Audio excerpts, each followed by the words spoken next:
வணக்கம். இன்றைக்கி நம்ம பார்க்க போகிற சமையல் என்னென்னு பார்த்தீங்கன்னா, ஒரு 5 வகையான சட்னி ரெசிபி தான் பார்க்க போகிறோம். ரொம்ப ஈஸியாகவும் இருக்கும், டேஸ்ட்டாகவும் இருக்கும். இட்லி, தோசை, ஊத்தப்பம் எல்லாத்துக்குமே தொட்டு சாப்பிட்லாம், அருமையாக இருக்கும். வாங்க இந்த 5 வகையான சட்னி ரெசிபி எப்படி செய்யலாங்கிறத பார்க்கலாம். ஜார் எடுத்துக்கலாம். 2 டேபிள் ஸ்பூன் பொட்டுக்கடலை சேர்த்துக்கலாம். 1 டீஸ்பூன் சோம்பு, சின்னதாக ஒரு 3 துண்டு பட்டை, இது எல்லாத்தையுமே நைஸாக பொடி பண்ணிக்கலாம். இப்போ அதே மிக்ஸி ஜாரில் ஒரு 4-5 துண்டு இஞ்சி சேர்த்துக்கலாம். காரத்துக்கு தேவையான அளவுக்கு பச்சை மிளகா சேர்த்துக்கலாம். ஒரு 7 பச்சை மிளகா சேர்த்துருக்கேன். உங்களோட காரத்துக்கு தகுந்த மாதிரி சேர்த்துக்கோங்க. 2 உடச்சிட்டு சேர்த்துக்கோங்க. இப்போ இதையும் 1-2 நம்ம பொடிச்சிட்டு வந்துடலாம். இந்த மாதிரி அரைச்சி எடுத்துக்கணும். இப்போ ஒரு குக்கர் எடுத்துக்கலாம். தேவையான அளவுக்கு எண்ணெய் சேர்த்துக்கலாம். நான் கேஸ் செலவு பண்ணக்கூடாதுங்கிறதுக்காக குக்கரில் வச்சுருக்கேன். கடாயில் விட்டும் கொதிக்க விடலாம். இன்றைக்கி நான் குக்கரில் தான் வைக்க போகிறேன். எண்ணெய் சூடானும் 1 டீஸ்பூன் போல் கடுகு சேர்த்துக்கலாம். அதே மாதிரி 1 டீஸ்பூன் போல் சோம்பு சேர்த்துக்கலாம். கடுகு சோம்பு பொரியுது, கருவேப்பிலை சேர்த்துக்கலாம். இப்போ இதில் மீடியம் சைஸாக ஒரு பெரிய வெங்காயம் நீளமாக நறுக்குனதை சேர்த்துக்கலாம்.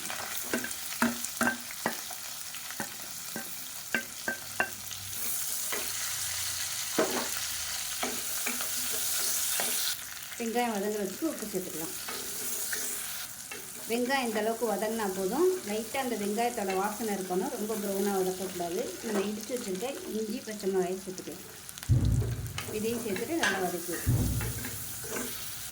இப்போ இதில் ஒரு 4 தக்காளி கட் பண்ணி வச்சுருக்கேன், அதையும் சேர்த்துக்கலாம். மஞ்சள்தூள் சேர்த்துக்கலாம், 1/4 டீஸ்பூன் போல். இப்போ இது வதங்கட்டும். இந்த சைடு பார்த்திங்கன்னா நம்ம பொடிச்சு வச்சுருந்த பொட்டுக்கல்ல சோம்பு பொடிச்சதுலேருந்து பாதி எடுத்திருக்கேன். இது தண்ணி ஊற்றி கரைச்சி வச்சுக்கலாம். இப்போ இதில் பார்த்திங்கன்னா இதே மாதிரி இன்னொரு பங்கு மிச்சம் இருக்குது. வேணுங்கிற அளவு யூஸ் பண்ணிட்டு மிச்சத்தை வச்சிட்டோம்னா அடுத்து யூஸ் பண்ணிக்கலாம். இப்போ பாருங்கள், தக்காளி ஓரளவுக்கு நல்லா மசிய ஆரம்பிச்சிச்சு. இந்த ஸ்டேஜில் தண்ணி சேர்த்துக்கலாம். தண்ணி சேர்த்துட்டு நம்ம கரைச்சி வச்சுருக்க இந்த பொட்டுக்கடலை சோம்பு பொடியையும் சேர்த்துக்கலாம்.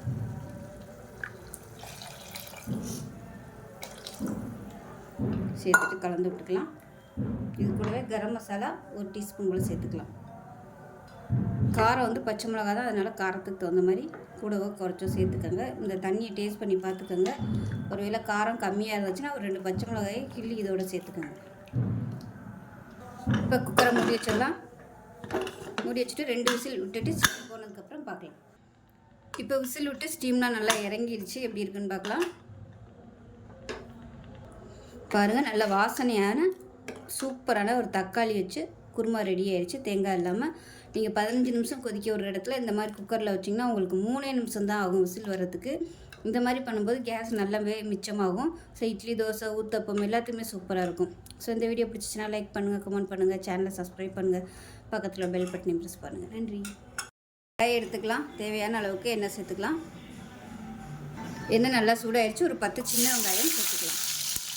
அது கூடவே 4 பல் பூண்டு சேர்த்துக்கலாம். இப்போ வெங்காயம் நல்லா வதங்கிடுச்சு. இதில் 2 டேபிள் ஸ்பூன் உளுந்து சேர்த்துக்கலாம். அது கூடவே ஒரு கைப்பிடி அளவுக்கு கேரட் சேர்த்துக்கலாம். இது எல்லாத்தையும் நல்லா வதக்கிக்கலாம். இது கூடவே ஒரு 7 வரமிளகாயை சேர்த்துக்கலாம். இப்போ இதில் 2 பச்சை மிளகாயை உடச்சிட்டு சேர்த்துக்கலாம். இப்போ இதில் மீடியம் சைஸாக 2 தக்காளி சேர்த்துக்கலாம்.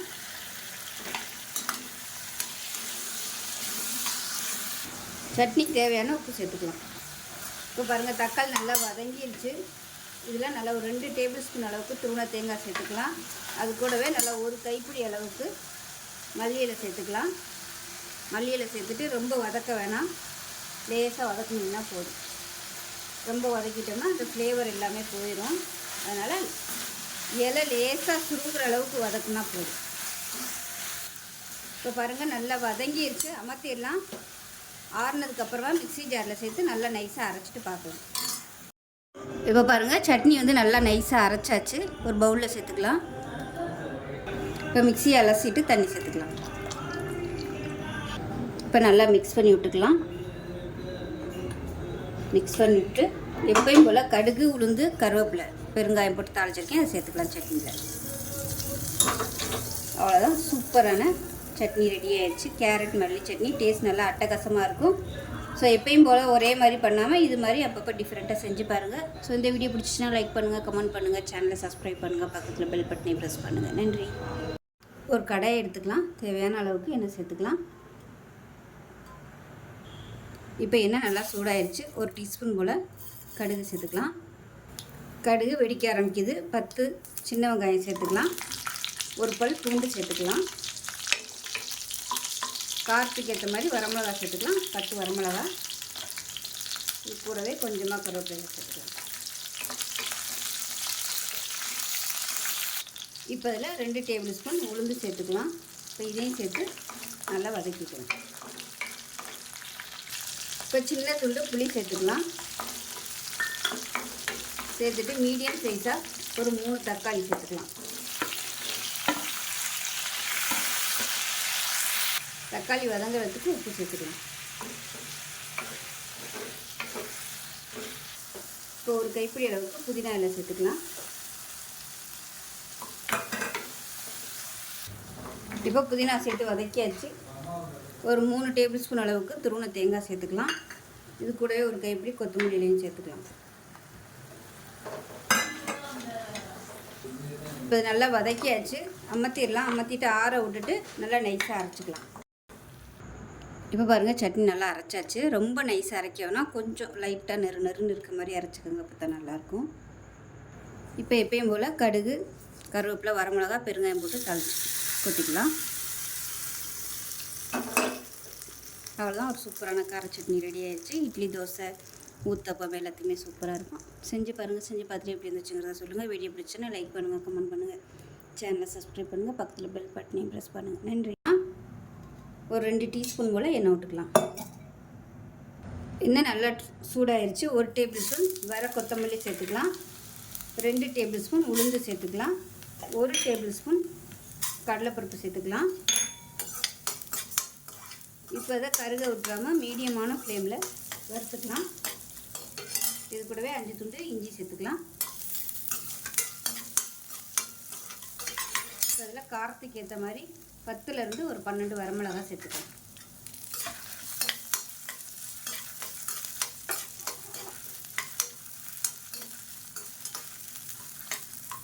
இப்போ இதில் 1 டீஸ்பூன் போல் கடுகு சேர்த்துக்கலாம்.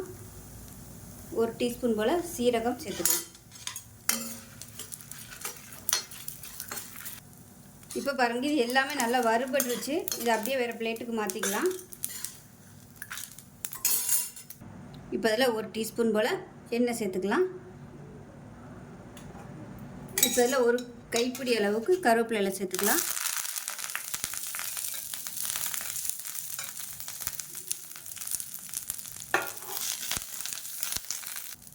கருவேப்பிலை இலை இந்த அளவுக்கு வதங்கினா போதும். இதை எடுத்துடலாம். இப்போ திருப்பி 1 டீஸ்பூன் போல் எண்ணெய் விட்டுக்கலாம். விட்டுட்டு மீடியம் சைஸாக 3 தக்காளி கட் பண்ணி வச்சுருக்கேன், அதை சேர்த்துக்கலாம். தக்காளி வதங்குறதுக்கு உப்பு சேர்த்துக்கலாம். இப்போ பாருங்கள், தக்காளி நல்லா மசிஞ்சு வந்துருச்சு. அமர்த்திடலாம், ஆறட்டும். இப்போ மிக்ஸி ஜார் எடுத்துக்கலாம். இதில் நம்ம வறுத்து வச்சுருந்தா மல்லி, வரமிளகா, உளுந்து எல்லாத்தையுமே இதில் சேர்த்துக்கலாம். ஃபஸ்ட்டு இதை வந்து நம்ம பொடி பண்ணிட்டு வந்துடலாம். இப்போ இந்த அளவுக்கு பொடி பண்ணி எடுத்துகிட்டு வந்துட்டேன். இப்போ நம்ம வதக்கி வச்சுருக்கிற தக்காளியும் இது கூடவே சேர்த்துக்கலாம். கூட சேர்த்துட்டு வறுத்து வச்சுருக்க கருவேப்பிலை இலையும் இது கூடவே சேர்த்துக்கலாம். இப்போ கருவேப்பிலை இலையும் சேர்த்துட்டேன். இப்போ இது எல்லாத்தையுமே அரைச்சிக்கலாம். இப்போ பாருங்கள், சட்னி வந்து நல்லா அரைச்சாச்சு. நான் வந்து கெட்டியாக அரைச்சிருக்கேன். விருப்பப்பட்டால் நீங்கள் தண்ணியாக கூட அரைச்சிக்கலாம். இப்போ அதை ஒரு பவுலில் மாற்றிக்கலாம். இதுக்கு வந்து தாளிக்கணும் அவசியம் இல்லை. ஏன்னா நம்ம கடுகு போட்டு அரைச்சிருக்கிறதுனால தாளிக்கணுங்கிற அவசியம் கிடையாது.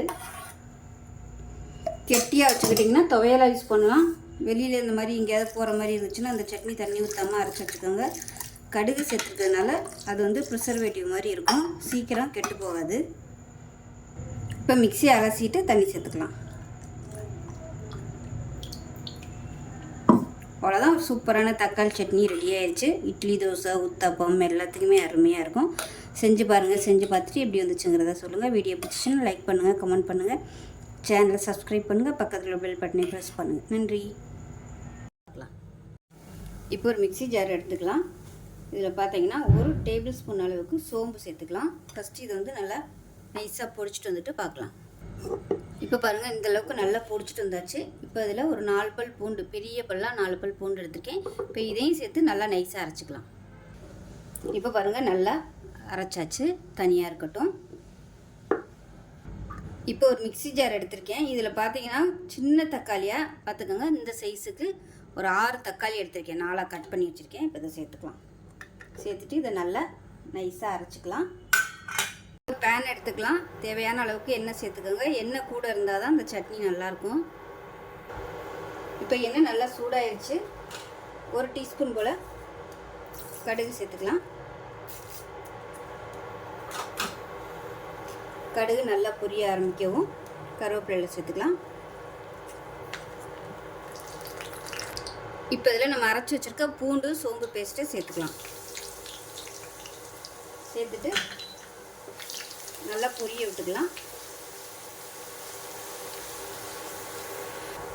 இப்போ சோம்பு பூண்டு நல்ல ஃப்ளேவர் வரும், வதங்கிடுச்சுன்னா. இப்போ இந்த ஸ்டேஜில் பாருங்கள்,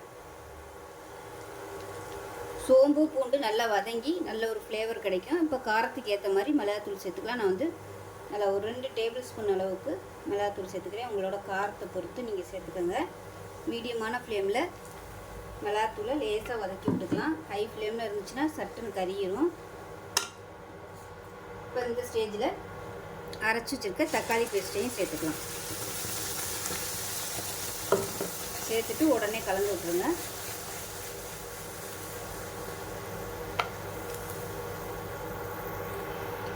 இப்போ மிக்ஸி அலசிட்டு தண்ணி சேர்த்துக்கிறேன். இந்த ஸ்டேஜில் ரொம்ப கவனமாக இருக்கணும். உடனே முகத்தில் அப்படியே தெறிக்க ஆரம்பிக்கும். இப்போ இந்த சட்னிக்கு தேவையான உப்பு சேர்த்துக்கலாம். உப்பு வந்து அரை உப்பாகவே சேர்த்துக்கோங்க. வற்றுனதுக்கு அப்புறமா வற்றலைன்னா உப்பு சேர்த்துக்கலாம். இப்போ அடுப்பு நல்லா குறைச்சி வச்சுட்டு மூடி வச்சிடலாம். இல்லைன்னா உங்களுக்கு அப்படியே எல்லா இடமும் தெரித்து அசிங்கமாக போயிடும். அடுப்பை நல்லா மீடியமான ஃப்ளேமில் வச்சுட்டு கொதிக்க விட்டுக்கலாம். இப்போ சட்னி எப்படி இருக்குன்னு பார்க்கலாம்.